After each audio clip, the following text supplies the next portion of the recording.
Сегодня в Схинвале простились с еще одним героем – Генрихом Касаевым. Он считался без вести пропавшим с января этого года. Тело героя доставили на родину несколько дней назад. Его удалось найти среди погибших, выданных украинской стороной после долгих переговоров. Касаева идентифицировали по анализу ДНК. Проводить воина в последний путь пришли президент республики Алан Гаглоев, друзья, представители общественности. Президент назвал Генриха настоящим героем и патриотом, отметив, что был знаком с ним с детства. Они учились в одной школе. На церемонию прощания приехали друзья Касаева, которые сражались с ним бок о бок в зоне СВО. Всегда готовы прийти на помощь. Настоящий воин. Отзываются о нем боевые товарищи.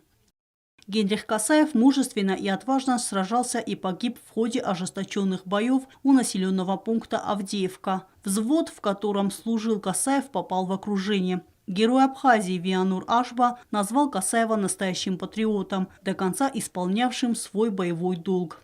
Несколько месяцев шли переговоры.